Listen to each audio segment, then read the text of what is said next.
The name is Stuart, and I should have never taken the shortcut through Black Ridge Forest that night. People always warned me about walking through woods after midnight, but I never believed in that kind of stuff. I always thought I was too old, too logical, too rational for ghost stories. But on that night, around 12:47 a.m., my whole opinion changed. I was heading home from a friend's place. We'd stayed up late, talking about old memories, laughing, complaining about our stressful week. When I stepped outside, the air was cold, the kind that presses into your bones. I looked down the street, then toward the forest path that cut nearly 40 minutes off my walk. Of course, I chose the forest.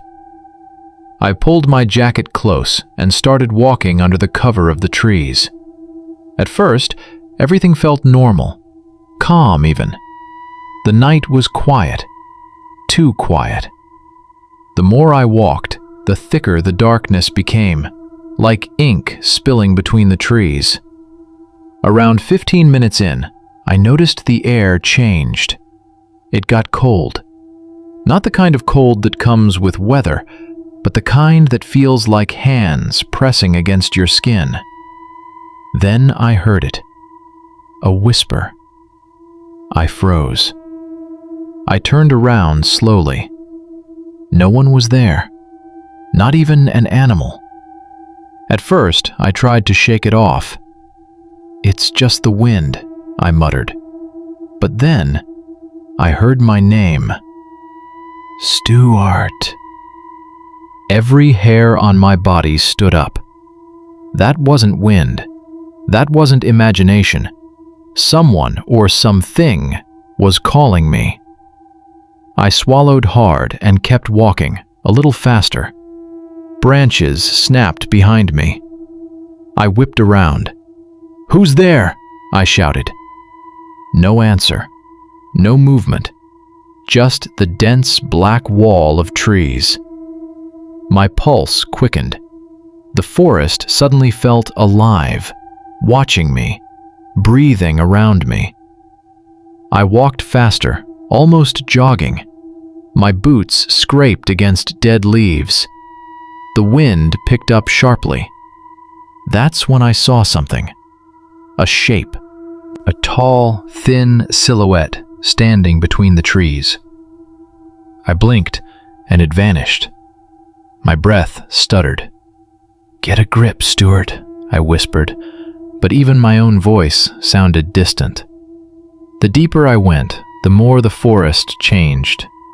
The trees grew crooked, leaning inward as if they were trying to close the path behind me.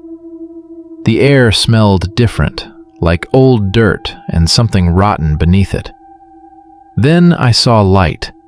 A faint glow between the trees, flickering like fire. At first, I felt relief. Maybe it was another hiker. Maybe someone else had taken this path. But when I got closer, I realized the light wasn't fire.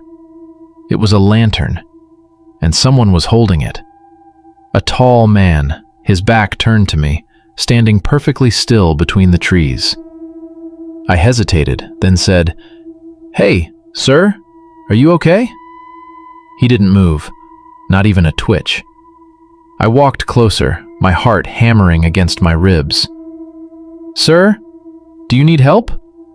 He slowly turned his head, not his body, just his head, all the way to the side, far more than a normal human should. His face was pale, sunken. His eyes clouded like he was blind. He just stared at me. Then, a smile stretched across his face, too wide, too forced. I stumbled backward. No, stay away from me." The lantern flickered, then extinguished instantly. The forest fell pitch black. I spun and ran. I didn't care where, I just needed out. Branches whipped my arms, roots nearly caught my feet. Behind me, I heard footsteps. Slow at first, then impossibly fast. I didn't dare look back. The trees seemed to twist as I ran, warping the direction of the path. The whole forest felt wrong, like I had stepped into a place I wasn't meant to be. My lungs burned, my legs shook, my thoughts blurred. "Please, please, just let me go!"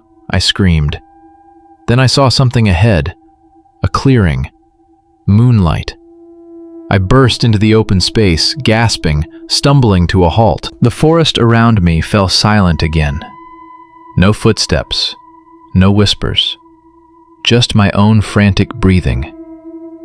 I looked back, and there he was, standing at the edge of the trees, watching me, not moving, not blinking, just waiting.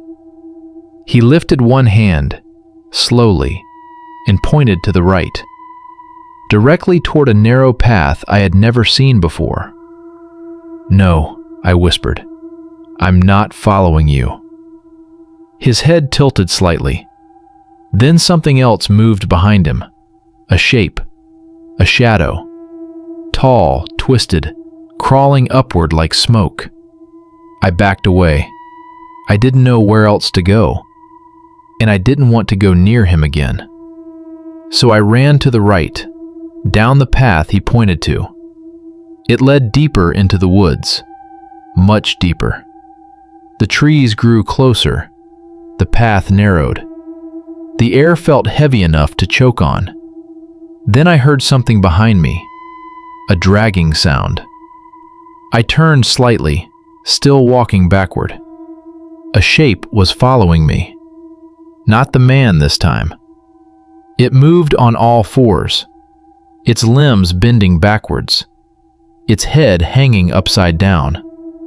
When it lifted its face toward me, I nearly collapsed. Its mouth stretched open unnaturally wide, its eyes hollow black pits. "No, no, no, stay back!" I shouted. The creature lunged. I screamed and ran, nearly tripping over the roots. It followed on all fours, claws scraping dirt. Its breath sounded jagged and wet.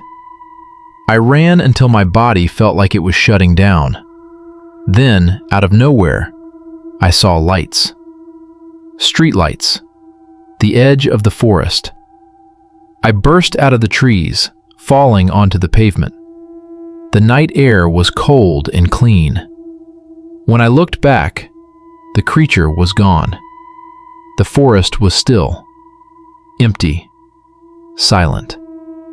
I stumbled home in tears, locked every door, every window. I didn't sleep for 3 days. Now, whenever I walk past Black Ridge Forest, I feel eyes watching me, waiting for me to step inside again. If you're thinking of taking a shortcut at night, especially through somewhere isolated, dark, or quiet, don't do it. Not everything that waits in the darkness wants you to leave alive. If you enjoyed this story, please like, subscribe, and comment your scariest night walk experience. Your support helps these stories continue.